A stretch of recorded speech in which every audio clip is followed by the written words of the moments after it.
हिच्या आधी एक मुलगी बघितली होती, तिथेही त्या लोकांना पसंत पडलं, माझ्या घरच्यांना ती मुलगी पसंत पडली, लग्न ठरलं आणि काही दिवसात आता सुपारी फुटणार, साखरपुडा होणार आणि त्यांनी क्राईम डायरीचा एपिसोड पाहिला. तर ती पोरगी म्हटली की मला नाही करायचं या पोराशी लग्न. तिचे घरचे पण म्हणले नको नको, डेंजर दिसते पोरगी. म्हणून तिला की जरी मी प्राध्यापक म्हणून असलो तरी मला 6 महिन्यातून एकदा पगार होतो. एवढा मला 800 रुपये महिन्याला पगार आहे. सगळं म्हणून मला एकदा दिवाळीत मिळतो आणि एकदा उन्हाळ्यात मिळतो. ती म्हणे आता मला सांगितलं घरी सांगू नका, होऊ द्या आता. आणि कॉमेडीचं बुलेट ट्रेनचं शूट बघायला एक दिवस वडील आले.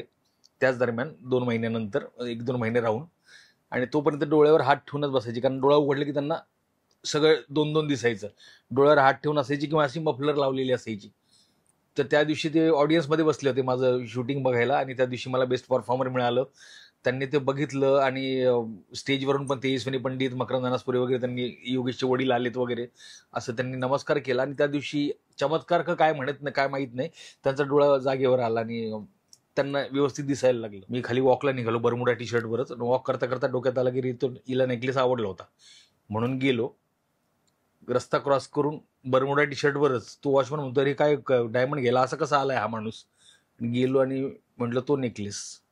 तो घेतला आणि मग 12 वाजेची वाट बघायची होती. घर छोटं होतं, आधीचं घर माझं 1 BHK. तर ते घरात कुठे लपवलं तर तिला सापडलं असतं म्हणून बाहेर शू रॅक मध्ये लपवून ठेवलं होतं मी तो डायमंड नेकलेस. आणि मला असं वाटायचं की अरे किती वेळ चालणार आहे, किती उशीर होतोय असं तसं. तर मी घरी आल्या झापाझापी सुरू करायची की अरे हा मग इतका वेळ आणि तितका वेळ. मग जेव्हा मी म्हणजे मुंबई शिफ्ट झाल्यावर शूटिंग बघायला गेली, मग मला कळायला लागलं की झालं म्हणजे लाईफ सेट ना, सरकारी नोकरी मस्त. बापरे. आणि ती नोकरी नाही मिळाली मला. हो, ती विद्यापीठाची नोकरी नाही मिळाली. ही तर म्हणजे मी म्हणतोय का करेन मी काहीतरी चांगलं. ती उद्ध्वस्त 2 दिवस माझ्याशी बोले ना, नुसतीच रडतीये. संपलं. प्रत्येक गोष्टीसाठी थँक्यू म्हणू शकतो. माझा आजागळपणा, माझा मूर्खपणा सगळा त्यांनी सहन करून घेतला, सांभाळून घेतला. आज तुम्ही आलात म्हणून बोलती, दुपारपर्यंत माझ्याशी बोलत पण नव्हती. काल मी काहीतरी चूक केली. साखरपुड्याला जाणार, सकाळी 5ला निघायचं आणि सकाळी 10 पर्यंत तिथं भुसावळला पोहोचायचं. सकाळी 4:30-5ला आम्ही उठलो तर कळलं की आमच्या घरात चोरी झाली आहे. घरातलं सोनं नाणं, वडिलांच्या माझ्या सगळ्यांच्या खिशातले पैसे, सगळं सगळं सगळं सगळं गेलं होतं. हिच्यासाठी घेतलेली अंगठी पण त्यात गेली. नमस्कार, मी निकिता मराठी मनोरंजन विश्वमध्ये तुमचं स्वागत करते. आणि गोष्ट तुझ्या माझ्या प्रेमाची या सेगमेंटमध्ये आजची जोडी आहे लेखक आणि यशस्वी अभिनेता योगेश शिरसाट आणि त्यांची अर्धांगिनी सोनम शिरसाट. खरं तर नमस्कार तुमचं मराठी मनोरंजन विश्वमध्ये. तर आज मी खास तुम्हाला भेटायला आली आहे. मला तुमची लव्ह स्टोरी जाणून घ्यायची आहे खरं तर, आणि तुमच्या आयुष्यात आलेले चढ उतार, परत तुमच्या अर्धांगिनीने तुम्हाला दिलेली साथ, या सगळ्या गोष्टी मला खरं तर ऐकून घ्यायच्यात. सुरुवातीला मी तुमच्याकडे येईन. खरं तर हे लव्ह मॅरेज आहे की अरेंज मॅरेज आहे? आमचं अरेंज मॅरेज आहे, पण लव्ह मॅरेज म्हणू शकतो. कारण साखरपुडा ते लग्न याच्यामध्ये 6 महिन्याचं अंतर होतं. त्या 6 महिन्यात आम्ही खूप प्रेम करून घेतलं आणि मग नंतर लग्न झालं. 24 जूनला साखरपुडा झाला आणि 19 डिसेंबरला लग्न झालं. अच्छा. तर मधल्या 6 महिन्यात आम्ही चोरून भेटणे वगैरे सगळ्या गोष्टी केल्या. मग तुम्ही मूळचे छत्रपती संभाजीनगरचे? मूळचं मी छत्रपती दोघंही? नाही, मी भुसावळ, जळगाव जिल्हा. अच्छा. मग कधी हे लग्नाची तारीख वगैरे विसरलेत का? नाही नाही, असं नाही होत. ते बर्थडे, लग्नाची तारीख सगळं लक्षात ठेवतात. वा. आणि मला गिफ्ट मिळतं. प्रत्येक सेलिब्रेशन करतो आम्ही. वा, प्रत्येक अॅनिव्हर्सरीला? प्रत्येक अॅनिव्हर्सरी. बरं, मला पहिल्या अॅनिव्हर्सरीचं काही आठवतंय का, म्हणजे ते गिफ्ट? कारण 16 वर्ष झाली आहेत तुमच्या या नात्याला. खरं तर आम्ही पहिली अॅनिव्हर्सरी करू नाही शकलो कारण तेव्हा ते मुंबईला शूटिंग साठी होते. अच्छा. काय म्हणतात ते, महाराष्ट्राचा सुपरस्टार नावाचं जे सिरियल सुरू झालं होतं त्यामध्ये ते काम करत होते. त्यामुळे त्यांना तेव्हा येता नाही आलं. अच्छा. मी छत्रपती संभाजीनगरला असल्यामुळे त्यांना तिकडे येता नाही आलं. हा, पण पहिली अॅनिव्हर्सरी आम्ही सेलिब्रेट नाही केली. नंतर मग करत गेलो, सोबत राहिलो. अच्छा. मग तुमचं लग्न कुठे झालंय नेमकं? लग्न भुसावळला झालं, हिच्या माहेरी. ते कधी, तारीख काय होती? 19 डिसेंबर 2008. डिसेंबर म्हणजे थंडीच असेल. थंडी. मी भुसावळला, मी हिला बघायला जेव्हा गेलो ना तेव्हा उन्हाळ्यात गेलो होतो बघायला. अच्छा. मे महिन्याच्या. आणि भुसावळ म्हणजे तिथं थर्मल पॉवर स्टेशन वगैरे आहे. आणि भुसावळचं ऊन म्हणजे अरे बाप रे बाप असं होतं. आणि हिला बघायला गेलो त्या दिवशी नेमकी लोड शेडिंग आणि लाईट गेली. घामाच्या धारा, प्रचंड त्रास. संध्याकाळ व्हायची वाट बघत होतो आणि त्यात त्यांनी सुग्रास जेवण केलेलं, वरून घाम, ते जेवण, प्रचंड त्रास. कशी तरी हिला पाहिलं आणि म्हटलं चला लवकर इथून निघूयात. आणि तिथून मग अजिंठा क्रॉस करेपर्यंत उन्हाची लाही लाही. आणि मग तिथून मग जर संध्याकाळ झाली जरा बरं वाटलं. तेव्हाच ठरवलं होतं की जर लग्न ठरलं यांच्या काठीच्यांना जर मी पसंत पडलो उन्हाळ्यात तर लग्न करायचं नाही. आणि तसंच झालं. मग आम्ही हिवाळ्यात लग्न केलं. अच्छा, म्हणजे भेट तुमची उन्हाळ्यात झालीये तेव्हाच ठरवलं की लग्न उन्हाळ्यात नको. अरे भुसावळला तुम्ही जाऊन बघा. अरे बापरे, म्हणजे भयानक उन्हाळा आहे. तापमान खूप असतं तिकडे उन्हाळ्यात. 48-49 पर्यंत तिकडे तापमान असतं. मग तुमचा असा प्रॉपर बघण्याचा कार्यक्रम वगैरे हो. कसा होता तो? म्हणजे मला ऐकायला फार आवडेल खरं तर. पोह्यांचा कार्यक्रम. नाही, पोहे नाही ऍक्च्युली. आता हे इतक्या लांबून आल्यामुळे आमच्या घरच्यांनी जेवणच दिलं त्यांना. पण अगोदर जे म्हणजे पाटावर बसून बोलवतात मुलीला, प्रश्न विचारतात, तसे मलाही विचारले गेले. आणि त्याच्यानंतर मग झाली पसंत. मी प्रश्न विचारले नाही. माझ्या मामाने विचारलं, माझ्या आईने विचारलं, माझ्या वडिलांनी विचारलं तिला. मी काहीच नाही. मी 2दा फक्त बघितलं. म्हटलं तुम्हाला विचारा काय विचारायचं. तर मी काय विचारणार. आम्हाला एकांतात बोलायला पाठवतात तसंही पाठवलं नाही. तसंही काही घडलं नाही आमच्यात. पण झालं. पहिल्या टप्प्यातच होकार ना. हो होकार नाही. म्हणजे हिला बघायच्या आधी अजून एक मुलगी पाहिली होती मी. त्यावेळेला मी क्राईम डायरी नावाचा एक शो करायचो ETV मराठीवर. त्यात गुन्हेगारांची पात्र करायचो. म्हणजे सगळे प्रकारचे गुन्हे करून झालेत माझे त्या शो मध्ये. तर माझं हिच्या आधी एक मुलगी बघितली होती. तिथेही त्या लोकांना पसंत पडलं. माझ्या घरच्यांना ती मुलगी पसंत पडली. लग्न ठरलं. आणि काही दिवसात आता सुपारी फुटणार, साखरपुडा होणार. आणि त्यांनी क्राईम डायरीचा एपिसोड पाहिला. तर ती पोरगी म्हटली की मला नाही करायचं या पोराशी लग्न. तिचे घरचे पण म्हणले नको नको डेंजर दिसतंय पोरग. म्हणून ते लग्न माझं बुडलं होतं. म्हणजे ठरायच्या आधी सगळं थांबलं होतं. त्यानंतर मला असं वाटलं की आपलं काही खरं नाही. आपल्याला अशा क्षेत्रात आहोत जिथं काही खरं नाही. पण इकडं होऊन गेलं. वा, तुम्ही बघायचेत का मग त्यांचे एपिसोड? नाही, ऍक्च्युली आमच्याकडे तेव्हा केबल नव्हतं.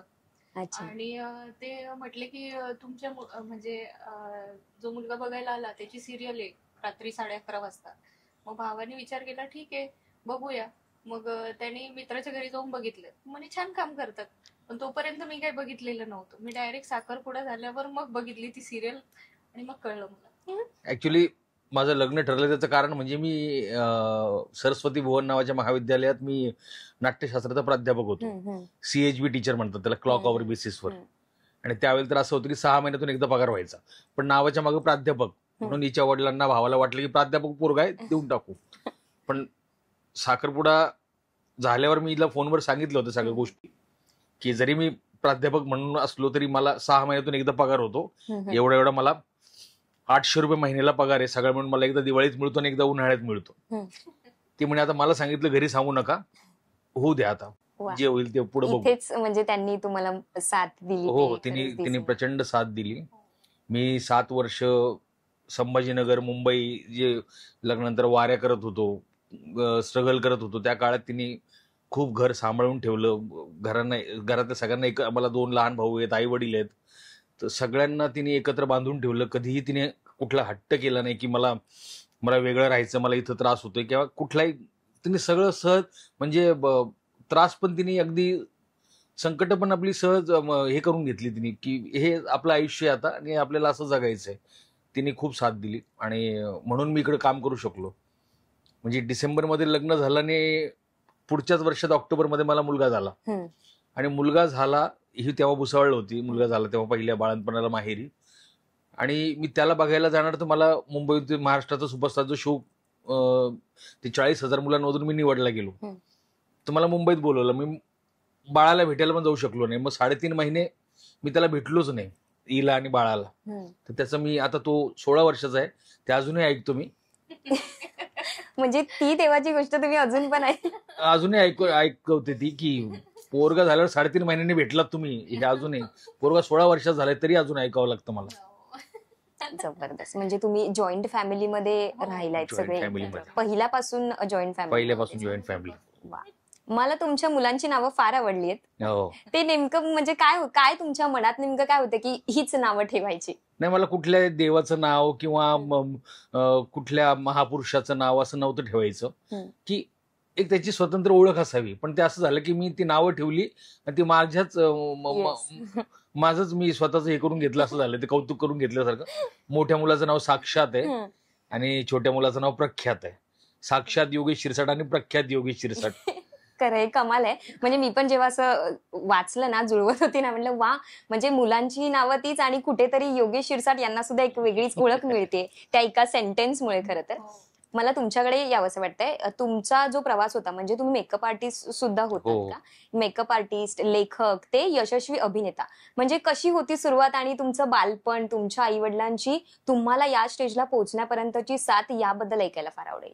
नाही, माझ्या आईनी आणि वडिलांनी खूप म्हणजे अगदी हालाकीची परिस्थिती होती आणि मी 13 वर्षाचा असताना वडिलांची एक सरस्वती बोर्ड शिक्षण संस्थेमध्ये एक नोकरी होती. ती नोकरी गेली कारण काहीतरी कागदपत्रांची आधीच्या लोकांनी घोळ घालून ठेवली होती. त्यामुळे माझ्या वडिलांची नियुक्तीच नव्हती.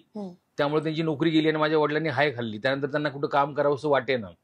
पण त्यावेळेला माझ्या आईनी फार खूप कष्ट केले. तिने साड्या विकल्या, बऱ्याच गोष्टी काही काही कुठल्या तरी एका डेअरीमध्ये जाऊन तिथून ती सामान आणायची, ते दही चक्का वगैरे विकायची.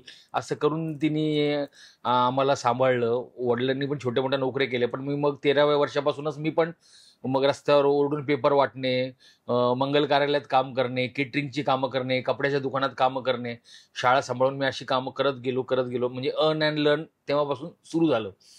मग हे 12वी पर्यंत तसंच चालू होतं. मग 10वी नंतर सगळ्या मित्रांनी सायन्स घेतलं म्हणून मी पण सायन्स घेतलं.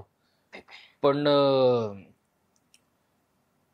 काय कुठलं कोचिंग क्लास नाही, काही इंग्रजीची आपली बोंब. त्यामुळे मला त्या सायन्समध्ये काहीच डोक्यावरून जायचं आणि परत काम पण करायचो. तर त्याच्यामुळं मग 12वी मी पहिल्या याच्यात मी नापास झालो. मग मी रिॲडमिशन आर्ट्सला घेतलं, आर्ट्समध्ये पास झालो आणि मग BA ला ऍडमिशन घेताना एक नाट्यशास्त्र नावाचा विषय दिसला. मी 8वी 9वी 10वी 3 वर्ष शाळेत असताना नाटकात खूप कामं केलेली होती. म्हणजे कामगार कल्याण नाट्य स्पर्धा, राज्य नाट्य स्पर्धा, बालकलाकार म्हणून मी छोटी मोठी कामं केलेली होती. त्यात बक्षिसही मिळाली होती. तर BA फर्स्ट इयरला असताना असं नाट्यशास्त्र विषय दिसला. आणि त्यावेळेला कसं होतं की कॉलेजला ऍडमिशन आलं, जसं तुम्ही बस स्टँडवर बघता बघा पुणे किंवा कुठेही, ते सीटं भरायला येतात बघा, काळी पिवळीची सीटं भरायला, चला आता लगेच निघते. तसे प्राध्यापक लोकांची ही चालायची की अरे भाऊ माझा विषय घे, कारण प्रत्येक विषयाला 25 विद्यार्थी नसतील तर तो विषय बंद होतो. तर ते 25 विद्यार्थी भरण्यासाठी प्रत्येक विषयाच्या प्राध्यापकांची तिथे हे लागलेली असायची, थांब ना माझा विषय घेऊ दे, असं चालू असायचं. तर ते नाट्यशास्त्राचं विषयाचं टेबल होतं तिथं. तर मी स्वतःहून गेलो, म्हटलं सर मला नाट्यशास्त्र विषय घ्यायचा आहे. 3 विषय असतात याला BA ला. तर मी सोशलॉजी, पॉलिटिकल सायन्स आणि ड्रामॅटिक्स अशा 3 विषयांमध्ये मी BA केलं. पण नाट्यशास्त्राच्या पहिल्याच याला गेलो,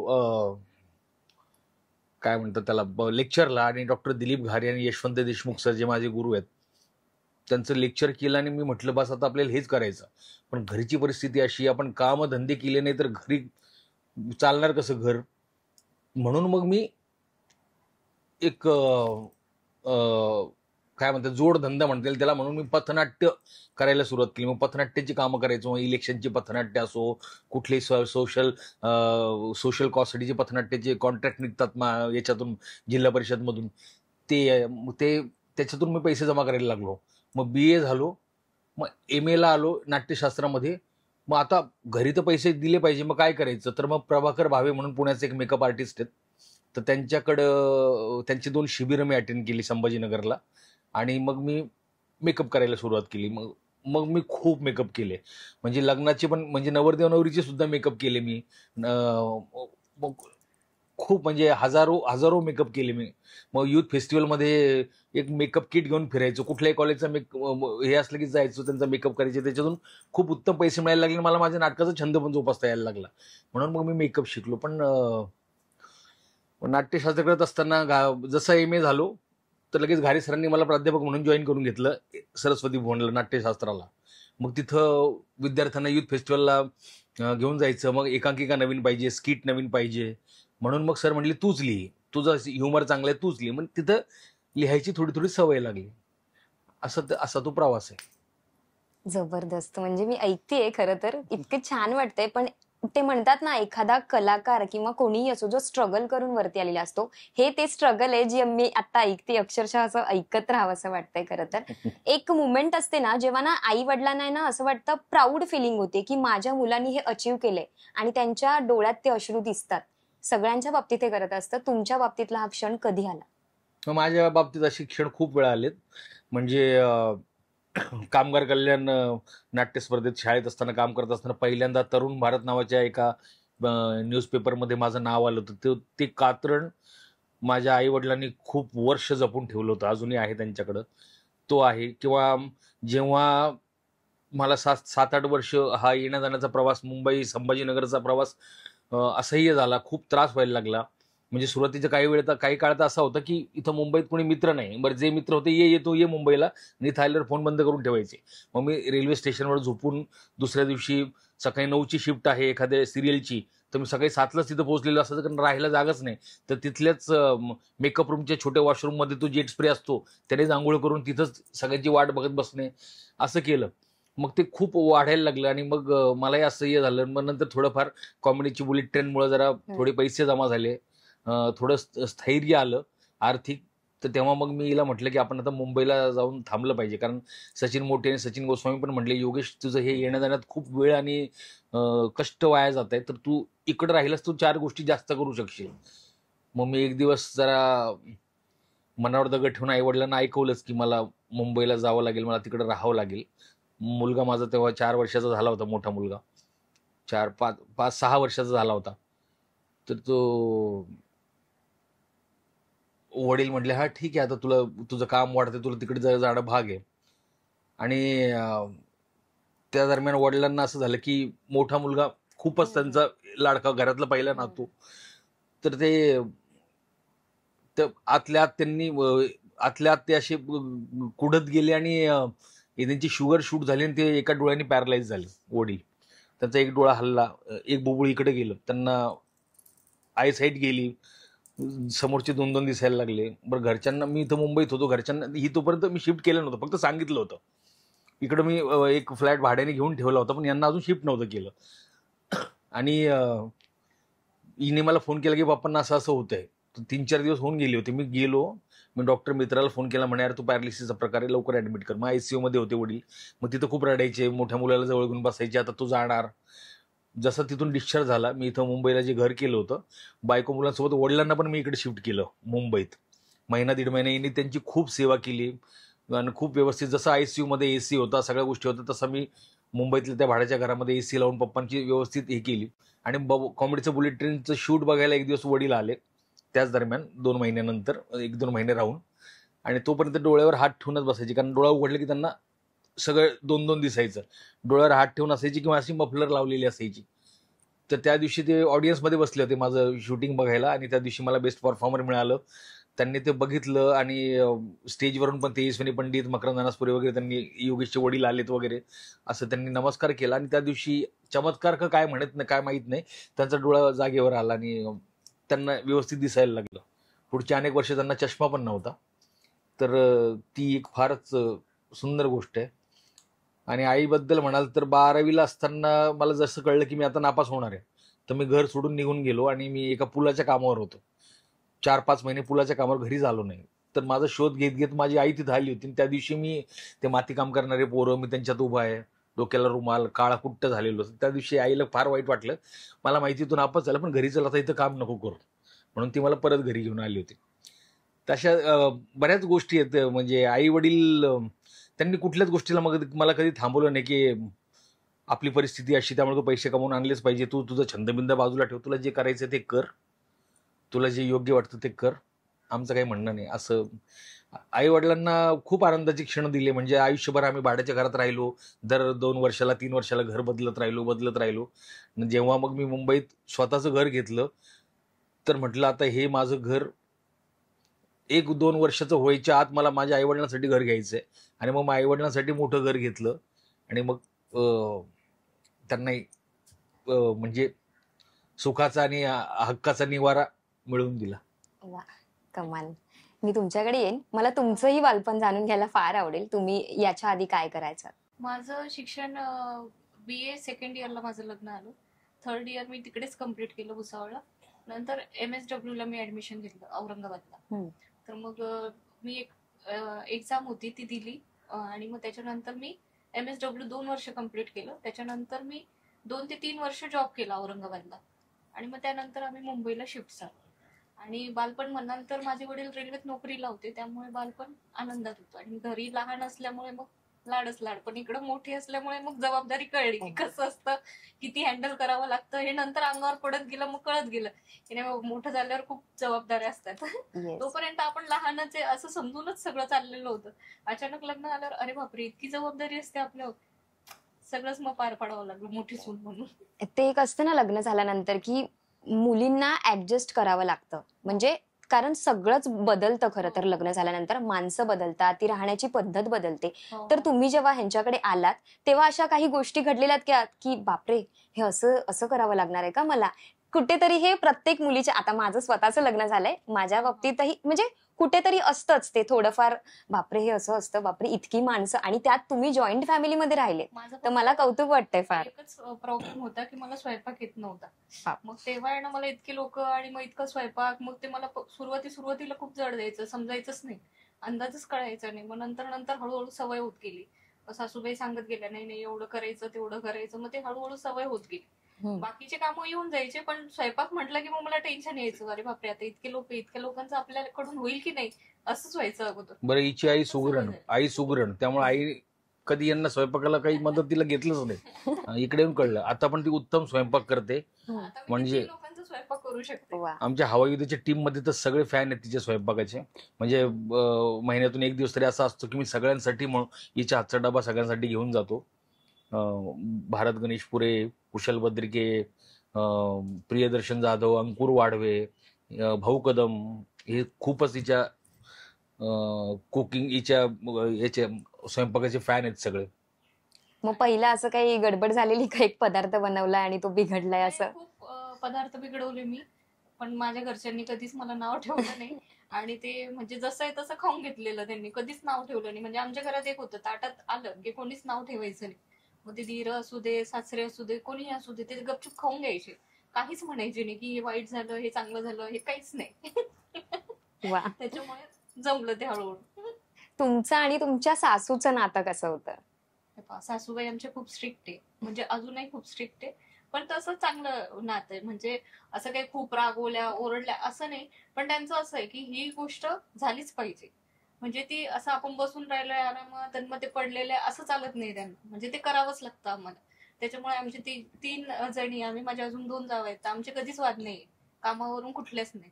म्हणजे जे हाताला पडेल ते काम आम्ही करतो. म्हणजे आमची मातोश्री म्हणजे हिटलर, आणि ह्या तिघी जणी ते हिटलर म्हणजे कसं, ती म्हणजे ती गोष्ट पडलीच नाही पाहिजे, ते काम पडलंच नाही पाहिजे. असं पडलेलं आहे तुम्ही बसल्यात हे जमतच नाही त्यांना, ते केलंच पाहिजे तुम्ही असे. पण ते तेव्हा इतकं जॉईंट फॅमिलीमध्ये इतकं गुण्यागोविंदाने राहणं म्हणजे कमालच. आणि माझ्या दोन्ही जावा पण खूप फ्रेंडली आहेत, छान आहेत, म्हणजे समजून घेणारे आहेत. असं नाही की म्हणजे वहिनीच करतील किंवा हाच करेल किंवा हिचा मुलगा हाच सांभाळेल, तिची मुलगी तीच सांभाळेल, असं काही नाही. त्यांचे मुलंही आम्ही सांभाळतो, माझी मुलंही ते सांभाळतात. कोणाची मुलं कोणाकडे राहतात, झोपायला सुद्धा. जेवणाची तर गोष्टच दूर, पण झोपायला पण. माझा मोठा मुलगा म्हणजे जेव्हा मी मुंबईत शिफ्ट होत होतो, गाडीत बसलो होतो, तर माझे 2 भाऊ, म्हणजे आता एक 36 वर्षाचा एक 40 वर्षाचा आहे, ते 2 भाऊ ढसा ढसा रडत होते. कारण माझ्या मोठ्या मुलावर एवढं प्रेम होतं त्यांचं, पहिला पुतण्या, आणि खूपच म्हणजे अजूनही ते मित्रासारखं, म्हणजे फोनवर माझा मोठा मुलगा आणि माझे भाऊ मित्रासारखं फोनवर तासन तास गप्पा मारत असतात, व्हिडिओ कॉल करत असतात अजूनही. खूपच. जी मधली जाऊ आहे ती सुगरण आहे, मग ती कोणाला काय आवडेल ते सगळं असं व्यवस्थित बनवून ठेवत असते. आणि छोटी जॉब करते, त्याच्यामुळे तिचंही असं असतं की आज याचा बर्थडे, मग आपण हे करू, मग याला हे गिफ्ट घेऊ, त्याला ते घेऊ, असं सुरू असतं तिचं. त्यांच्या दोघींचं पण छान चालू असतं. म्हणजे मस्त. तुमच्या म्हणजे तुम्हाला 2 मुलं आहेत खरं तर, त्यांच्या भविष्याचा विचार किंवा त्यांनी कोणत्या फील्डमध्ये जायचं हे परस्पर असं त्यांच्यावर सोपवलंय की असं? कारण तुमचा बारका मुलगा चला हवा येऊद्यामध्ये सुद्धा दिसलेला आहे, त्याच्याबद्दल काय सांग? मोठा मुलगा पोस्ट ऑफिस उघडे नावाची जी मालिका होती सचिन मोठे सचिन गोस्वामींची, त्यात माझ्या मकरंद नासपुरेंच्या मुलाचा रोल माझ्या मोठ्या मुलाने केला होता त्यावेळेला. आणि छोटा मुलगा हवाई युद्धामध्ये लहान तोंडी मोठा घास नावाचा सेगमेंट आम्ही केला होता. तो माझा मुलगा म्हणून तिथं नाही, त्याने प्रॉपर ऑडिशन दिलं होतं आणि ते चॅनलकडून अप्रूव्ह होतं. फक्त त्याला आहे, दोघांनाही आवड आहे. मोठ्याला लिखाणाची, दिग्दर्शनाची, एडिटिंगची आवड आहे. छोटा मुलगा त्याचे करिअर रोज बदलतात. त्याला कधी क्रिकेटर व्हायचं असतं, कधी फुटबॉलर व्हायचं असतं, कधी ऍक्टर व्हायचं असतं, त्याचं काही म्हणजे ठरत नाही. तो आता आहेच 10 वर्षाचा. त्यामुळं आणि मी स्वतःच पोस्ट ग्रॅज्युएट होईपर्यंत ठरवलं होतं की मला काय करायचंय. त्यामुळं त्यांचं करिअर मी त्यांच्यावर सोडले की तुम्हाला काय हवंय ते पुरवीन माझ्या परीनं. तुम्हाला काय व्हायचं ते तुम्ही ठरवा, तुम्हाला काय करायचं ते तुम्ही ठरवा. आणि पालकांनी प्रेशर करू नये मुलांना की तू हेच केलं पाहिजे. ते काही फायदा नाही तसं करून. ते हाफ हार्टेडली कुठलंही करिअर म्हणजे मी माझे अनेक मित्र पाहिलेत की ज्यांना बळजबरी मेडिकलला, कारण आई वडील डॉक्टर आहे म्हणून तू पण डॉक्टर झाला पाहिजे, त्याला मेडिकलला टाकलंय, इंजिनिअरिंग, आणि ते आज फार वाईट अवस्थेत आहेत. असे अनेक मित्र मी पाहिलेत. त्यामुळे त्यांना ठरवू दे. पालकांचं कुठलंही बंधन नसावं मला असं वाटतं. त्यामुळे ते ठरवतील काय व्हायचंय ते. मी त्याला माझ्या मोठ्याला तर रोज विचारतो, तुझं आता 10वी रे बाबा, तुला 11वीला काय करायचंय, कुठल्या कॉलेजला ऍडमिशन घ्यायचंय, तुला काय स्पोर्ट्समध्ये इंटरेस्ट आहे का, तुला नाटक जिथं चांगलं होतं तिथं घ्यायचंय, सांगतो तुम्हाला, ठरवतो ते. त्यामुळं त्याचं त्यांना ठरवू द्यायचं. येस. पण जेव्हा तो सलाह वयोध्यामध्ये बारका गेलेला तेव्हा घराणेशाहीवरून प्रचंड ट्रोलिंगचा सामनाही करावा लागला होता त्याला, त्याच्याबद्दल तुम्ही काय सांगा? हा ते काय ट्रोलर काय आहे, तर तुम्ही ना प्रत्येक पोस्टला खाली पैसे लावा, 10 पैसे लावा, मग बघा किती लोक पोस्ट करतात. लाईकला पैसे लावा. हे एका कोपऱ्यात बसून रिकामटेकडे बसलेले असतात, ते ट्रोल करत असतात. तुम्ही कसंही किती चांगलं वागा. आता मी हवा योद्यामधून महाराष्ट्राला एका मावळ्याचं पत्र लिहिलं. त्या पत्रावर खाली खूप सुंदर सुंदर कमेंट्स आहेत, पण त्याबद्दल फार नाही बोललं जात. की आता मी रेणुका शहाणे आमच्याकडे हवायुद्धामध्ये आल्या होत्या, तर त्यांच्या एका आईचं मुलाला पत्र म्हणून एक पत्र लिहिलं होतं. ते रेणुकाताईंनी वाचलं. वाचता वाचता रडायला लागल्या डसाडसा. निर्मिती सावंत रडायला लागल्या, अभिनय बेर्डे रडायला लागला. आणि तेही पत्र प्रेक्षकांना खूप आवडेल. तर मला असं वाटतं की मी जे चांगलं काम करतोय ते काम त्याला अप्रिशिएट करा. आणि माझ्या घराणेशाही म्हणजे माझ्या मुलाला त्याच्यानंतर मी कुठल्याही त्यानंतर ड्रामा ज्युनियर्स नावाचा शो केला मी. तिथेही तोही शो मीच लिहित होतो, डिरेक्ट करत होतो. पण तिथं नाही मी माझ्या मुलाला हे केलं. तिथं ऑडिशनला गेला माझा मुलगा, मी तिथं काही इंटरफेअर केलं नाही, काहीच केलं नाही. मी म्हटलं बघा, उत्तम टॅलेंटेड मुलं मिळत असतील तर याला घेण्याची गरज नाही, मी स्वतः सांगितलं. आणि तसं नाही झालं तिथं सिलेक्शन. त्यामुळे असं मी त्याला प्रमोट करतोय किंवा मी त्याला कुठंतरी प्रत्येक ठिकाणी घेऊनच जातोय असं कधीच नाही. म्हणजे ते लहानपणी मोठं घासलं, पण मी स्किट लिहायचो, पण मी त्याच्यासाठी लिहित नव्हतो. मी इतर मुलांसाठी लिहायचो, त्याच्यासाठी स्किट लिहित नव्हतो. इतर लेखक होते त्यासाठी लिहायला, आणि हीच त्याला घेऊन यायची. मी त्याच्या खोलीतही जात नव्हतो, त्याला सांगतही नव्हतो कुठली गोष्ट. कारण डिरेक्टरने सांगणं वेगळी गोष्ट असते, नाही का वडिलांनी सांगणं वेगळी गोष्ट असते. वडिलांनी सांगितलेलं मुलाला काय होतं, डिरेक्टर म्हणून मी ओरडून सांगू शकतो, काही बोलू शकतो. आणि इतक्या लोकांमध्ये आपला बाप आपल्याला ओरडतो म्हटलं ते मुलं थोडेसे मलूल होऊन जातात. त्यामुळे मी ते फार पाळलं होतं. आणि मी काही फार त्या ट्रोलिंगचा विचार करत नाही. चांगलंय खरंच. मला तुमच्या दोघांकडे यायचंय. खरं तर एक अशी भेटवस्तू जी एकमेकांना दिलेली कायम लक्षात राहिली. मला त्यांनी नेकलेस घेऊन दिलेला आहे डायमंडचा. वा. हा, तर म्हणजे तो कायमस्वरूपी माझ्या लक्षात राहिला. कितीचा होता तो साधारण? 5 लाखाचा. ते कधी दिलेलं तुम्ही? अॅनिव्हर्सरीज होती. 6-7 वर्ष झाली असतील या गोष्टीला, 7-8 वर्ष झाली असतील. हा, बऱ्यापैकी पैसे जमा झाले होते ना. आम्ही तनिष्कचं शोरूम आहे त्याच्या समोरून जात होतो. बायको म्हणली हा नेकलेस किती छान आहे. म्हटलं हो मस्त आहे. आणि घरी दुसऱ्या दिवशी अॅनिव्हर्सरी होती, 18 डिसेंबरची गोष्ट. मी खाली वॉकला निघालो बरमुडा टी शर्ट वरच. वॉक करता करता डोक्यात आला की हिला नेकलेस आवडला होता म्हणून गेलो. रस्ता क्रॉस करून बरमुडा टी शर्ट वरच तो वॉचमन म्हणतो अरे काय डायमंड घ्यायला असं कसं आलाय हा माणूस. गेलो आणि म्हटलं तो नेकलेस. तो घेतला आणि मग 12 वाजेची वाट बघायची होती. घर छोटं होतं, आधीचं घर माझं 1 BHK. तर ते घरात कुठे लपवलं तर तिला सापडलं असतं म्हणून बाहेर शू रॅक मध्ये लपवून ठेवलं होतं मी तो डायमंड नेकलेस. आणि 12 वाजता तिला दिला होता. बाहेर लपवलेलं तुम्ही शू रॅक मध्ये. आणि ते समजा कोणी बघितलं असतं आणि तर किती तो मोठा फटका पडला. हो काय, तेव्हा काय विचार नाही करत. ह्यांनी तुम्हाला नेकलेस दिला, तुम्ही ह्यांना दिलेलं एखादी भेटवस्तू असे काही आहेत का? बरेच आहेत वगैरे. माझ्या वाढदिवसाला तिने माझ्यासाठी वॉलेट आणलं होतं. तिला माहितीच नाही वॉलेट महागाची पण असतात, चांगले पण असतात. तिने हातगाडीवरून एक 20 रुपयाचं वॉलेट घेतलं होतं आणि ते मला दिलं होतं. तिला वाटलं एवढेच असतं आणि असंच वापरतात. ते कोणतं वर्ष होतं? अॅनिव्हर्सरीलाच हा गिफ्ट? दुसरं तिसरी नाही दुसरं लग्नानंतर दुसऱ्या तिसऱ्याच वर्षीची गोष्ट आहे. म्हणजे तुम्ही असं ठरवलंय का की अॅनिव्हर्सरीला एकमेकांना गिफ्ट दिल्याशिवाय ती अॅनिव्हर्सरी पूर्णच होणार नाही? नाही. असं काही नाही, खरं तर तेच सगळ्यांना गिफ्ट देत असतात. मीच खूप कमी गिफ्ट देत असते. ही प्रचंड म्हणजे आता शेजारी बसले म्हणून काटकसरी, नाही तर शिकट आहे एक नंबरची. पैसेच खर्च करत नाही, पैसेच खर्च करत नाही. म्हणजे तसं नाही. हिच्या बँक अकाउंटचे एटीएम कार्ड नाहीये. हिचं चेकबुकचं एकही चेक आजपर्यंत फाडलेलं नाहीये. नुसते पैसे इनकमिंग आहे, आउटगोईंग नाहीच आहे तिच्या ह्याच्यात. बाहेरही गेली, कुठेही गेली, काही भाजी घेतली तर तिथून मला स्कॅनर पाठवते, पैसे पाठवा म्हणून.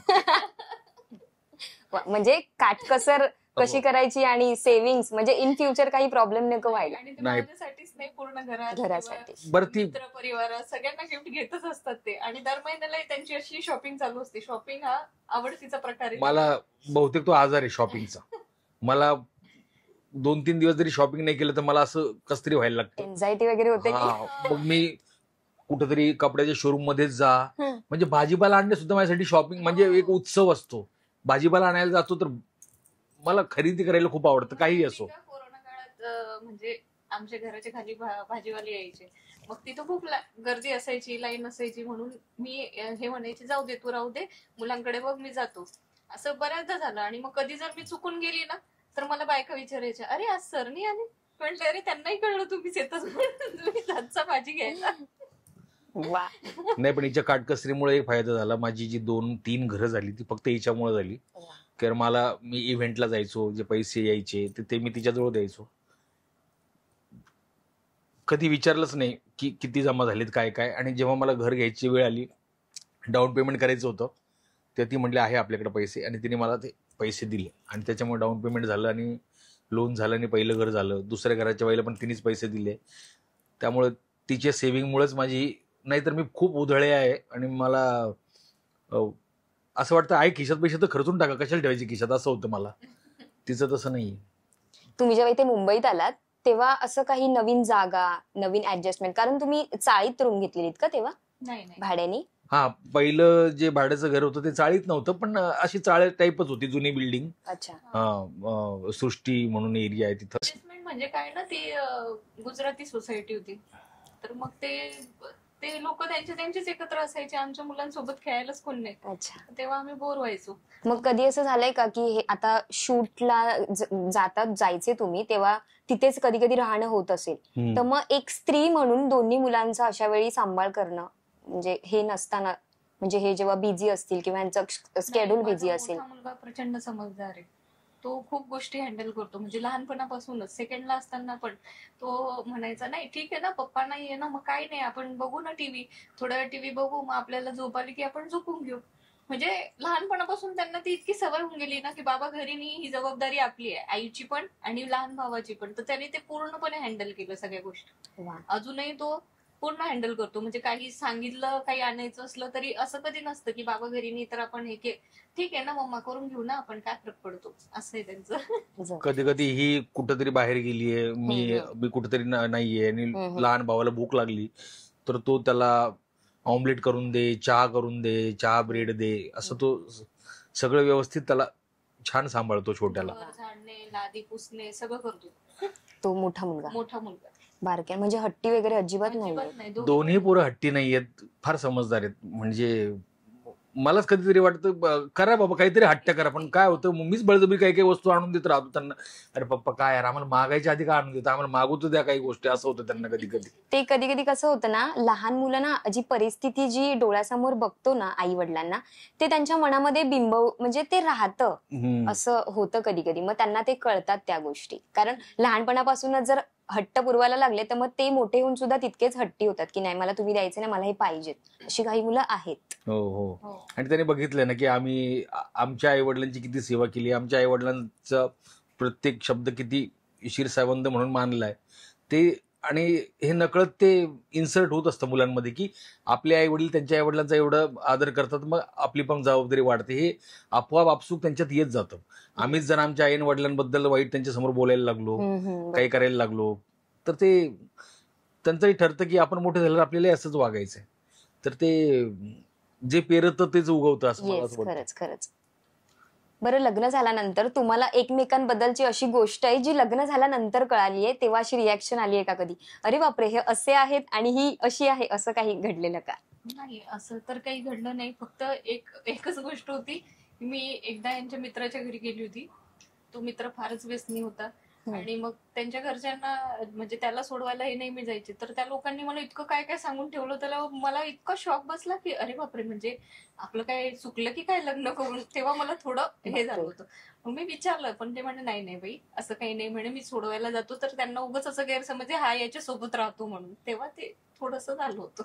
बाकी इतर वेळी असं लपून बिपून ठेवण्यासारख्या काहीच गोष्टी नाही. आणि ते सांगितलं ना की साखरपुडा ते लग्नाच्या मधल्या 6 महिन्यात म्हणजे हिच्याकडे मोबाईल सुद्धा नव्हता. तिला मोबाईल पण मीच घेऊन दिला होता त्यावेळेला. एक छोटासा 800 रुपयाचा मोबाईल घेऊन दिला होता तिला, त्याच्यावर आम्ही बोलायचो. नाही तर मग हिच्याशी बोलायचं म्हणलं तर हिच्या भावाला फोन करा, मग हिचा भाऊ बाहेर, मी बाहेर हे करतो, मग घरी गेल्यावर तो तिला फोन देणार, मग बोलणार, असं होतं. मग हिला एक मोबाईल दिला, पाठवला, मग आम्ही फोनवर बोलायचो. तर ते 6 महिन्यात तिला सगळं कळून गेलं होतं की माझ्याबद्दल, मी कसा आहे काय, ते सगळ्या गोष्टी माहीत होत्या. त्यामुळे ते, आणि आमचं साखरपुडा पण फार सुंदर ठिकाणी झाला. भुसावळला तापी नदी आहे. तापी नदीच्या काठावर एक छान महादेवाचं मंदिर आहे आणि छोटासा हॉल आहे. त्या हॉलमध्ये आमचा साखरपुडा झाला. फारच सुंदर दृश्य आहे ते तापी नदीचं. फार मस्त. आर्थिक दृष्ट्या, मानसिक दृष्ट्या खरंच तुम्ही यांना प्रचंड साथ दिली आहे, ते बोलण्यातूनच कळतंय. खरं तर पत्नीची साथ खूप महत्वाची असते खरं तर. जबरदस्त, म्हणजे ऐकून मला खूप छान वाटतंय. वा. बरं, मी ना तुमच्या घरात आली ना इकडे, तर मला स्वामींची छान मूर्ती दिसली. तर तुमच्या आयुष्यातलं स्वामींचं महत्व आणि एक असा प्रसंग ज्यामुळे स्वामींवरचा विश्वास खूप दाट झाला, असं? मीच स्वामींचं जास्त करतो आणि स्वामी समर्थ असतील, गुरुदेव दत्त असतील किंवा साईबाबा असतील, मी सगळ्याच गुरूंना मानतो. तुम्ही गुरुचा हात डोक्यावर असला ना, मग कुणाची पाय धरायची तुम्हाला गरज पडत नाही, मला असं वाटतं. त्यामुळं त्यांची प्रचिती तर नेहमी येतच असते. जे काही आपलं चांगलं होतं ते त्यांच्यामुळं, आणि जे काही वाईट होतं ते आपल्या स्वतःमुळं, असंच माझं म्हणणं असतं. त्यामुळे त्यांची प्रचिती तर दरवेळेला येत असते. दर महिन्याला गुरुचरित्राचं पारायण करतोय, अक्कलकोटच्या वाऱ्या करतो, आणि आत्मिक शांतीसाठी आणि आपल्या समाधानासाठी म्हणून या सगळ्या गोष्टी केल्या पाहिजे, असं मला वाटतं. येस. तुमच्याकडे येईन मी. स्त्री पात्र सुद्धा तुम्ही साकारलंय खरं तर. पण एका मोमेंटला कधी तुम्हाला असं वाटलेलं का की नको हे बस, अशी एक मोमेंट आलेली का? नाही, अभिनय करताना मला असं कधीच वाटत नाही. ते नवीन आव्हानं असतात, आणि आम्ही जरी स्त्री पात्र करत असलो, स्त्री वेश हे करत असलो, तरी कुठल्याही प्रकारचं हिडीस वर्तन किंवा वल्गॅरिटी त्या स्त्री पात्रामध्ये नसते. त्याचं पावित्र्य आणि त्याचं नीटनेटकेपणा आम्ही राखून सगळे स्त्री पात्र केलेत.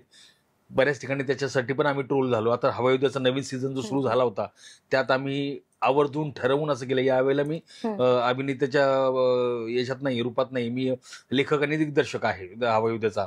पण आम्ही ठरवून असं केलं की यावेळेला पुरुष पुरुषांचे पात्र करतील, स्त्रिया स्त्रियांचे पात्र करतील, पुरुष स्त्रियांचे पात्र करणार नाही, असं आम्ही ठरवून यावेळेला सगळं तसं केलं या सीझनमध्ये. पण स्त्री पात्र करतानाही आम्ही कधीच त्याची डिग्निटी सोडली नाही, ते सगळं पाळलं. काही स्किट्स असे असतात की जे केल्यानंतर असं होतं की अरे यार, अजून चांगलं होऊ शकलं असतं, असं बऱ्याचदा होतं. पण हे मी का केलं असं कधीच नाही झालं. अजून चांगलं होऊ शकत होतं, अरे हे आपण फार चुकीचं अंडर इयर्स केलं, किंवा हे फार बरं नाही झालं आपल्याकडून, असं बऱ्याचदा होतं. पण हे मी करायलाच नको होतं असं आजपर्यंत तरी नाही झालं. पण मग अशी कोणती भूमिका आहे जी आयुष्यात एकदा तरी करायची आणि ती या टप्प्यावर येऊन सुद्धा राहिलीये, अशी कोणती भूमिका आहे का?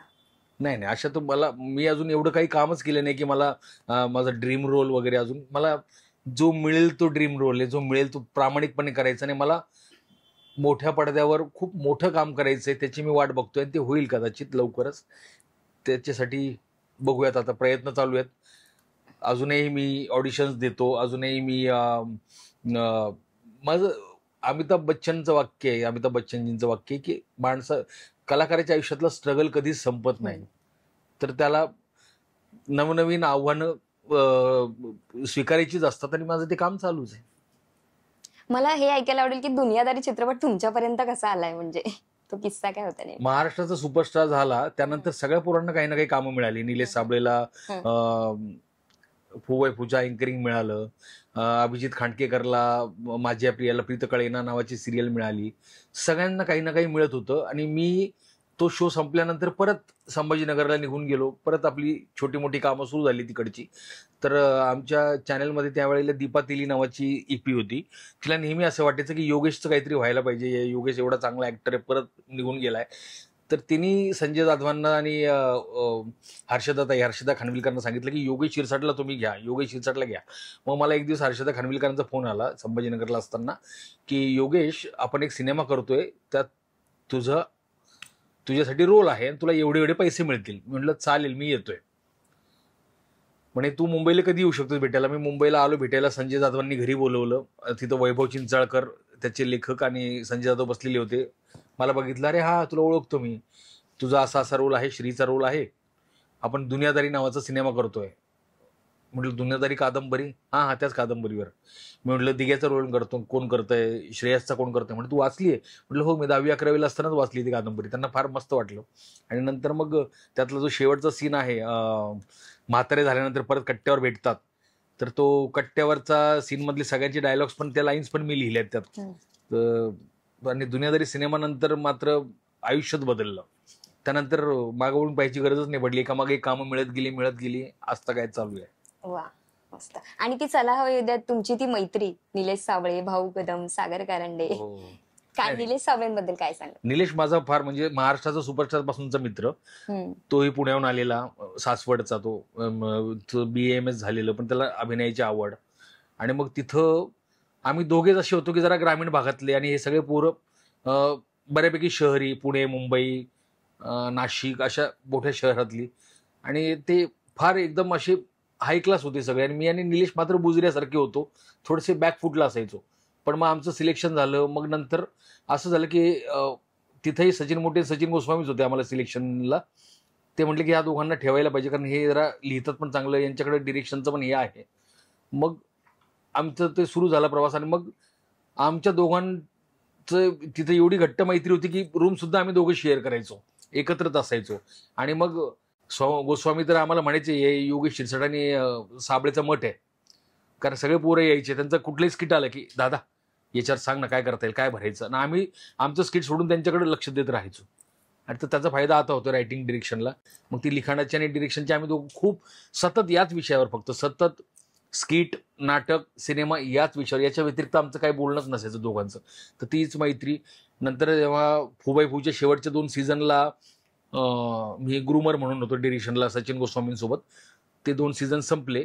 ते संपल्यानंतर गोस्वामींनी मला फोन केला की योगेश, आपण एक कॉमेडीची बुलेट ट्रेन नावाचा शो करतोय, तर तू आहेस का? म्हटलं आहे ना सर. म्हटलं लिहायचं आहे ना? नाही म्हणे, अभिनय पण करायचा आहे. म्हटलं ओके. आणि त्याच वेळेला चला हवाई उद्या पण सुरू होणार होतं. तर मला दीपा तेलीचा आणि निलेश साबळेचा फोन आला की आपण हवाई उद्या नावाचा शो सुरू करतोय, तू ये. म्हटलं अरे मी सचिन गोस्वामींना कमिटमेंट दिली आहे, मी तिकडे तो शो करतोय. मला चॅनलमधून खूप सारे हे आले की तुला जास्त पैसे मिळतील, जास्त प्रसिद्धी मिळेल, तू इकडे ये. पण म्हटलं नाही, मी तिकडं कमिटमेंट दिली आहे. म्हणून मी 4-4.5 वर्ष मी कॉमेडीची बुलेट ट्रेन केली. कॉमेडीची बुलेट ट्रेन आणि हवाई उद्या दोन्ही एकाच वेळेला सुरू झाली, एक कलर्स मराठीवर, एक झी मराठीवर. मी 4-4.5 वर्ष कॉमेडीची बुलेट ट्रेन केली. बुलेट ट्रेन थांबली.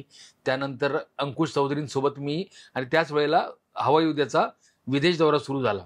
आणि मी अंकुश चौधरींसोबत ट्रिपल सीट नावाची फिल्म करत होतो बुलेट ट्रेन थांबल्यावर.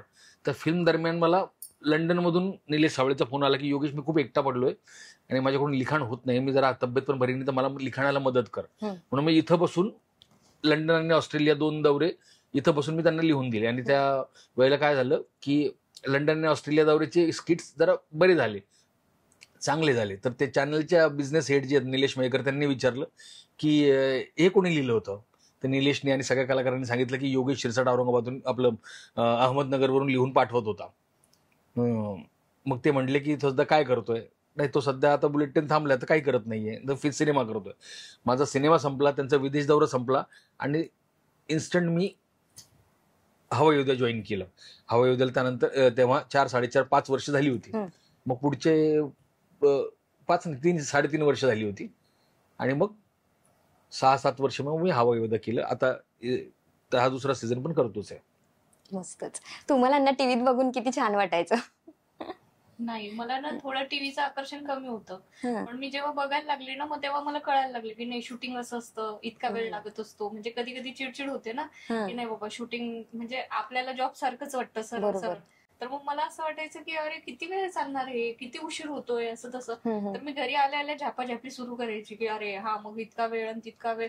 मग जेव्हा मी म्हणजे मुंबई शिफ्ट झाल्यावर शूटिंग बघायला गेली, मग मला कळायला लागलं की नाही, शूटिंग खरंच अवघड असतं आणि खरंच खूप कष्ट असतात. मग त्यानंतर मी कधी तक्रार केली. मस्तच. खरंच कमाल आहे. तिला मुंबईची ट्रॅफिकचं माहित नव्हतं की उशीर कसा होतो इतके तुम्ही इथे यायला.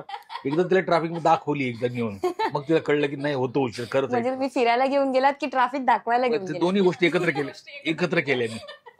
मग तेव्हापासून ती गोष्ट राहिली दूर की नाही आता परत नाही बोलणार. नाही. मग नाही बोलायचं. हिचं तेच होतं की हिला काहीच आकर्षण नाही. तुम्ही टीव्हीत दिसा, पिक्चर मध्ये दिसा, नको. तुम्ही माझे वडील जसे सकाळी जातात संध्याकाळी घरी येतात ना जॉब करून, तसं तुमचं पाहिजे. प्राध्यापक म्हणून मी लग्न केलं होतं तसंच पाहिजे. म्हणून मी संभाजीनगरला विद्यापीठात एक नोकरी होती, इन्स्ट्रक्टर ड्रामॅटिक्स क्लास 2 ऑफिसरची पोस्ट. त्याची मी लेखी परीक्षा दिली, त्यात मला उत्तम मार्क मिळाले. आणि 70 मार्काची लेखी परीक्षा, त्यात उत्तम मार्क. 30 मार्काचं इंटरव्ह्यू, जे कुलगुरू कुलसचिव आणि आमचा ड्रामाचा एक्सपर्ट असतो त्याच्यासमोर, तोही माझा उत्तम झाला.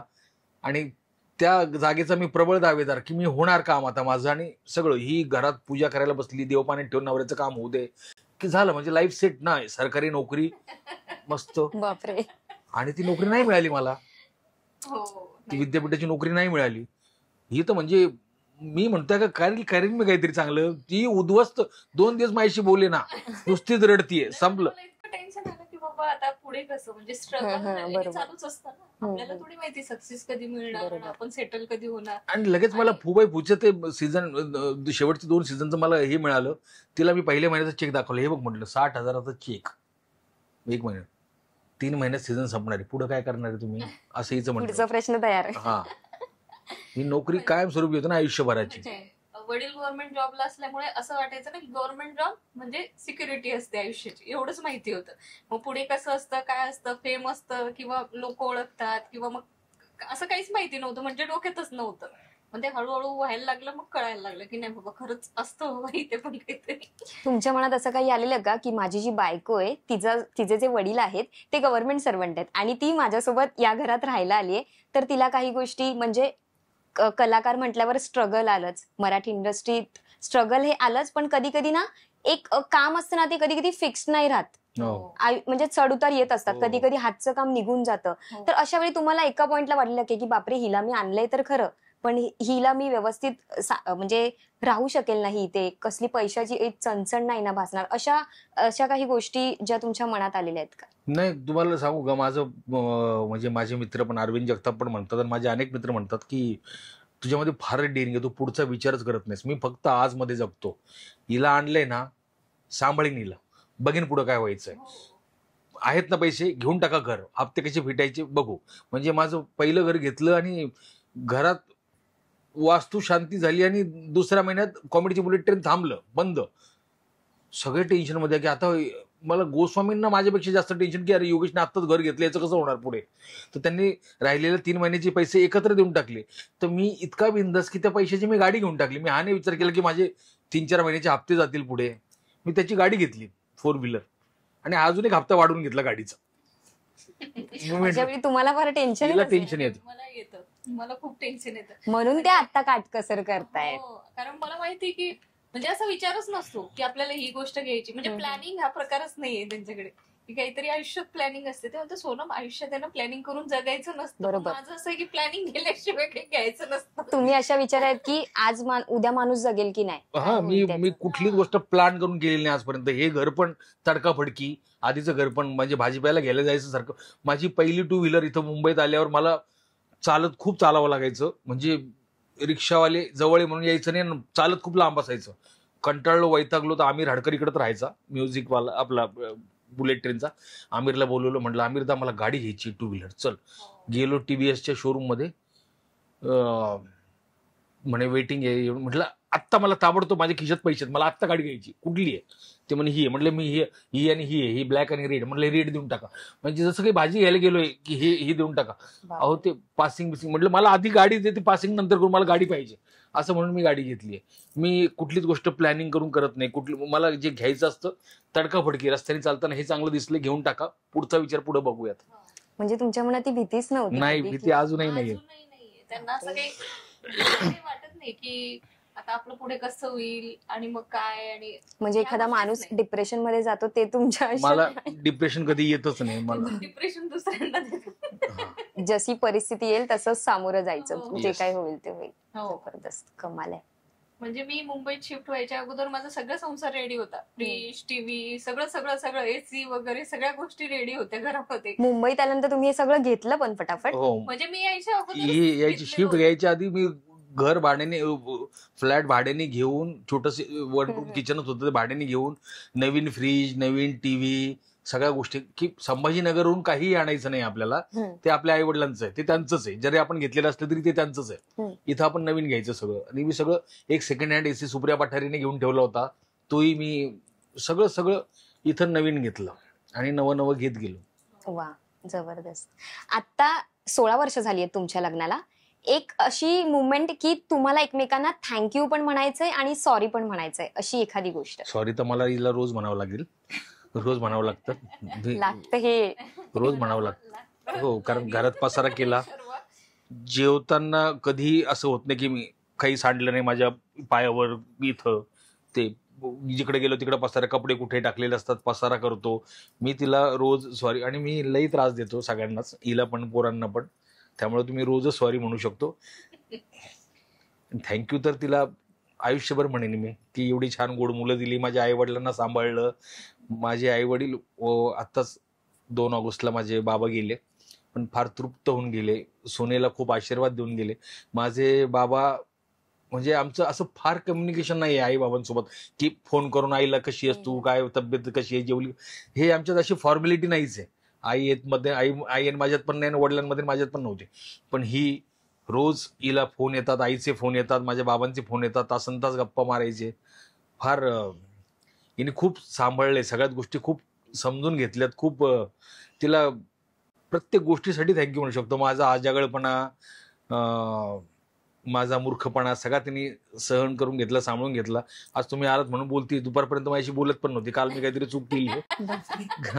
म्हणजे अजून पण तुमची खूप भांडणं होतात? दुपारपर्यंत अबोला धरते ती डायरेक्ट. सॉरी कोण म्हणतं? सॉरी मी रोजच सॉरी म्हणतो. हिची चूक असली तरी सॉरीच्या तोंडातून काही निघत नाही. इगो. सॉरी तर तोंडातून निघतच नाही. मी बडबड करतो, जाऊ दे सोडा, असं होतं माझं. पण सॉरी हिच्या तोंडातून पण मग ते नॉर्मलाइज कधी होतं? तुम्ही सॉरी बोलल्यानंतर? नाही, ते तिच्या याच्यावर येते. ते यंत्र ते वेगळंच येते. हा. आणि तुम्हाला जर ह्यांना थँक्यू आणि सॉरी म्हणायचं असेल? थँक्यू बऱ्याच गोष्टींना. म्हणजे आम्हाला त्यांनी खूप सुखात ठेवलेले. खरं बघायला गेलं तर बायकांना खूप हट्ट करावा लागतो, मागावं लागतं. काही नवरे हातात पैसेही देत नाही, अशाही काही गोष्टी असतात.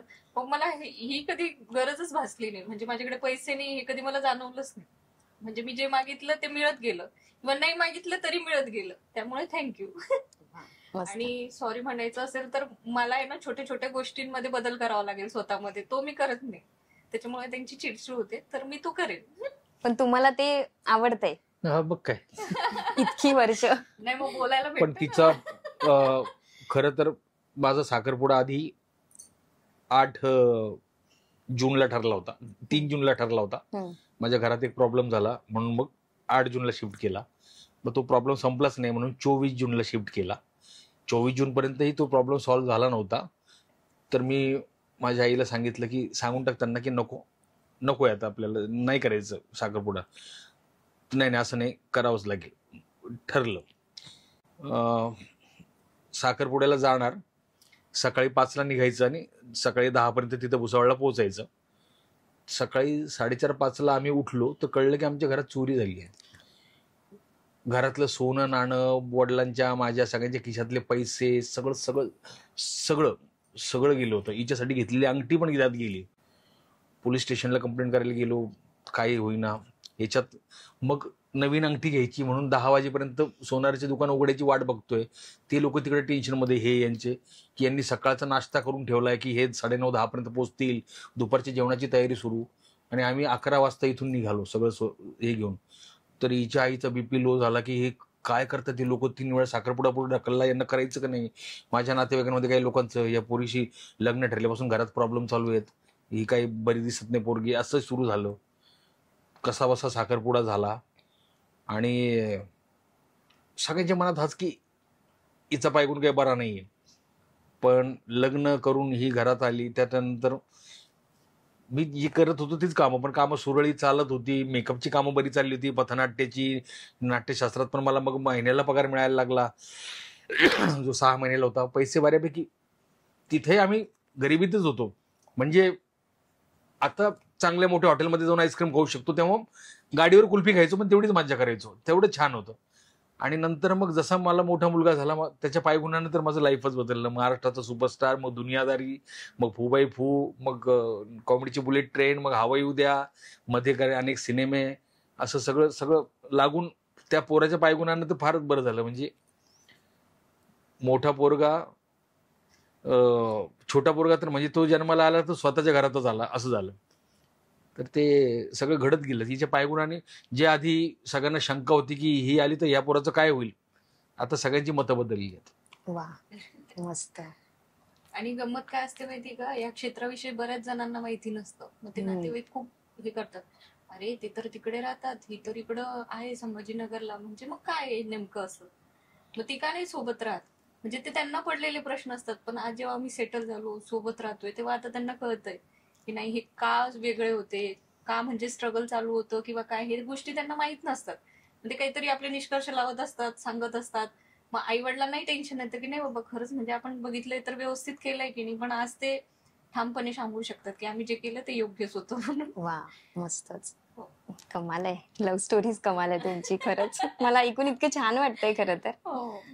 जबरदस्त. उखाणा उखाणा. रुसलेल्या राधेला कृष्ण म्हणतो हास, योगेश रावांचं नाव घेते तुमच्या करता खास. वा, वा, मस्त.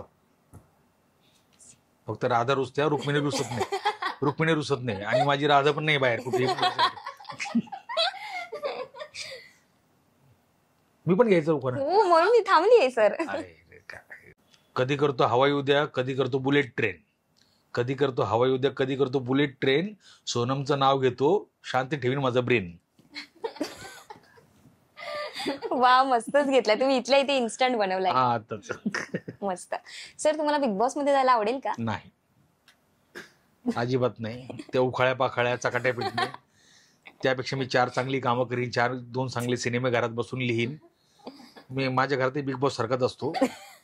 हा, इथे तसंच आहे. सर कुठे बिग बॉस सारखे राहू शकतात. आणि तुम्ही पाहता मी का? प्रचंड भांडकुदळ आहे. मी प्रचंड भांडखोर आहे. मला अन्याय सहन होत नाही.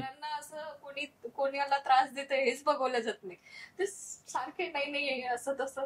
मी माझ्या मोठ्या मुलाला म्हणते, हे बघ मला तरी असं वाटतं ना की जे जसे शाळेत असतं की खोडकर मुलं माहितीच असतात आई वडिलांना की आपल्या मुलांनी काहीतरी केलं असेल, तसं मला पप्पांची गॅरंटी नाही. ते काहीतरी स्वतःहून पण भांडायला जाऊ शकत. मी स्वतःहून भांडायला जातो. मी सोसायटीत मी भांडकुदळ म्हणून फेमस आहे. म्हणजे मी विनाकारण कोणाच्या फाटक्यात पाय घालत नाही, पण काही चुकीचं घडत असेल तर मला राग येतो, मला त्रास होतो, सहन होत नाही. आणि मी फार फटकळ आहे त्या बाबतीत. म्हणजे माझे कलिग, माझे रायटर मित्र, डिरेक्टर मित्र, हवाईतले कलाकार पण म्हणतात की योगेशला कुठलं फिल्टरच नाहीये. म्हणजे हा चहा सुद्धा विदाऊट गाळणीने पित असेल असं म्हणतात. कारण मी काही धरबंद बाळगत नाही. मी चॅनल पर्सन आहे का कोण आहे असं बघत नाही. जे म्हणाले ते बोलून फटकळपणे बोलून मोकळा होतो. समोरच्याला वाईट वाटतं पण मी योग्य असतो. योग्य असेल तर मी मागं पुढे पाहत नाही. मी समोर कुणीही असो. आणि मला भांडायला आवडतच नाही म्हणता येणार, पण मी भांडतो. पण ऍक्च्युली ना ते चांगल्यासाठी बोलत असतात, पण बऱ्याच जणांना ते भांडकुदळपणा वाटतो किंवा कळत नाही. पण मग ते जेव्हा लक्षात येतं ना तेव्हा ती मग समोरच्याला जाणवतं नाही गड्या हा बरोबर म्हणत होता. आणि पण मला एखादी गोष्ट अप्रिशिएट करायची असेल आणि मी जीव लावायचं म्हटलं तर मग मी जीव नाही लावत, जवळजवळ लाड करतो. माझे ते रायटर मित्र, आता ही माहेर गेली होती, सगळे घरी असायचे ना, त्यांना 2 टाइम जेवायला करून दे, सकाळी पोहे करून दे, चहा करून दे. तेव्हा अरे योगेश घरी गेले ना, योगेश आपल्याला लाड करतो आपले, म्हणतात लाड. मी जीव पण खूप लावतो आणि मला राग आला की तो कंट्रोल होत नाही, असं पण होतं. आणि मी फटकळ खूप आहे, त्याच्यामुळे ते तिकडं. बायको घरी असली तर बायको एंटरटेन करेल पाहुण्यांना, ते एकटे असले तरी ते सगळं सांभाळून घेतात. तुम्हाला जेवण वगैरे सगळं बनवता येतं? स्वयंपाक येतो मला सगळं. मी केटरिंगच्या कामाला होतो ना, त्यामुळे मी तिथं सगळा स्वयंपाक शिकलोय. मी उत्तम बनवतो सगळं. एक डिश कोणती आहे जी फार आवडलेली ह्यांनी बनवलेली? ते भाज्या चांगल्या बनवतात, फक्त तिखट बनवतात, एवढाच प्रॉब्लेम आहे. बाकी सगळं चांगलं बनवतात, फक्त थोडं तिखट असतं आणि ते तिखट मी खात नाही. त्यांना तिखट आवडतं, ते त्यांच्या हिशोबाने केलेलं असतं बस. माझी मुलं पण छान तिखट खातात. हो. माझा छोटा मुलगा तर 1.5-2 वर्षाचा होता तेव्हापासून माझ्यासोबत ठेचा पोळी खायचा. वा. हो. कारण मोठ्याचा खूप लाड झाला. तो जवळपास वयाची 4-5 वर्ष फक्त वरण भात खात होता. जनरली लोक असतात ना, शूटिंग वरून आले की कंटाळतात किंवा कामावरून आले की मुलं इरिटेट करतात, पण त्यांना तसाही कंटाळा नाही मुलांचा. आंघोळ घालणे, झोपी घालणे, म्हणजे रेडी करून ठेवणे, हे सगळं करून घेतात. योगेश सर, मला तुम्हाला विचारायचंय, खरं तर इंडस्ट्री कोणतीही असू द्या, स्ट्रगल असतंच. तर आत्ताची जी पिढी आहे ना, त्यांना सुद्धा या क्षेत्रात यावंसं वाटतं, पण त्यांच्या मनात काही वेळा भीती असते. सो काही मुलांना लिहायला आवडतं, काहींना म्हणजे कला दाखवायला आवडते. सो त्या नवीन पिढीला किंवा त्या नवोदित मुलांना तुम्हाला काय सांगावं असं वाटतं? म्हणजे माझ्या इंडस्ट्रीबद्दल सांगायचं तर मी सगळ्या नवोदित मुलांना, इकडं या क्षेत्रात पाय रोव पाहणाऱ्या मुलांना एकच सांगेन की त्यांनी कुठले भूल थापांना बळी पडू नका. आणि पैसे देऊन काम मिळतं हे फार चुकीची धारणा आहे. की तू 1 लाख रुपये भर, तू 2 लाख रुपये भर, तुला स्टार बनवतो, असे सांगणारे असे फ्रॉड लोक आमच्या इंडस्ट्रीत खूप फिरत आहेत. तर त्यामुळे तुमच्या कामाचे तुम्हाला पैसे मिळाले पाहिजे. पैसे द्यायची गरज पडू नये आणि पैसे देऊ नये. पैसे मागत असतील तर त्या लोकांच्या नादी लागू नका, सगळ्यात महत्त्वाचा सल्ला आहे. आणि स्ट्रगल कोणालाच चुकत नाही. काही लोकांचं असं असतं की 10 वर्ष स्ट्रगल केलं तरीसुद्धा एखादं चांगलं काम मिळत नाही. आणि काही लोकांचं असंही असतं की 6 महिन्यातच एखादा चांगला रोल मिळून गेला आणि तो रातोरात सुपरस्टार झाला. तर हे अनसर्टन आहे सगळं. हे सगळं काही आपण ठरवू शकत नाही. आणि मुंबईच्या बाहेरून येणाऱ्या मुलांना चर्चगेट ते विरार प्रवास नीट करता आला तर त्याचं अर्ध स्ट्रगल नीट होतं खरं तर. आणि आजकाल सोशल मीडियावर किंवा रील स्टार खूप झालेत, पण ते रील स्टार 30 सेकंदात आपली कला दाखवतात. आणि जेव्हा ते सिरियल किंवा सिनेमामध्ये येतात आणि जेव्हा त्यांच्याकडं एक 10 मिनिटाचा मोठा सीन येतो, तो सीन करताना त्यांची जी अवस्था होती ती मी फार जवळून पाहिली आहे. तर तुम्ही सृजनशील व्हा, सृजनशील होण्यापेक्षा, मला असं वाटतं. आणि ते पण एक चांगलं करिअर आहे रील स्टारचं, की ते रील्स करतात, ते लोकांचं एंटरटेनमेंट करतात. म्हणजे पूर्वी रात्रभर नाटकं व्हायची, नंतर मग 3 अंकी नाटकं व्हायला लागली, नंतर मग 2 अंकी नाटकं व्हायला लागली, मग एकांकिका आली, आता स्किट्स आलं. जसं त्याचं ड्युरेशन कमी होत गेलं, जसं क्रिकेटमध्ये टेस्ट मॅचपासून 1 डेपासून आता 20-20 10-10 पर्यंत आलं आहे, तसंच आता या मनोरंजन क्षेत्रातसुद्धा आलं की लोकांकडे वेळ नाही आहे, किंवा प्रवासात किंवा कुठेही मोबाईल आता हे तुमचं एंटरटेनमेंटचं मोठं साधन झालं आहे. त्यात तुम्हाला 30 सेकंदात एक रील बघायला मिळते, एक छान मनोरंजन होतं, तुम्ही स्क्रोल करत राहता. ते पण एक करिअर आहे, पण ते करिअर फार वेगळं आहे आणि नाटक सिनेमात काम करण्याचं करिअर फार वेगळं आहे. तर दोन्हीचं समतोल कसा साधता येईल तो विचार करा, एवढंच मी सांगू शकतो. आजची जी जोडी होती, आपण त्यांच्याबद्दल बरंच काही जाणून घेतलंय आणि मला स्वतःला तुमची लव्ह स्टोरी खरं तर फार आवडली आहे. तुम्हाला फ्युचरसाठी खूप ऑल द बेस्ट आणि लवकरच काटकसर शिकाल अशी त्यांना अपेक्षा आहे तुमच्याकडून. Yes, thank you so much. आणि तुम्हाला फ्युचरसाठी ऑल द बेस्ट. पुन्हा आपण भेटत राहू, पुन्हा अजून छान छान गप्पा मारू. येस, नक्की. Thank you so much.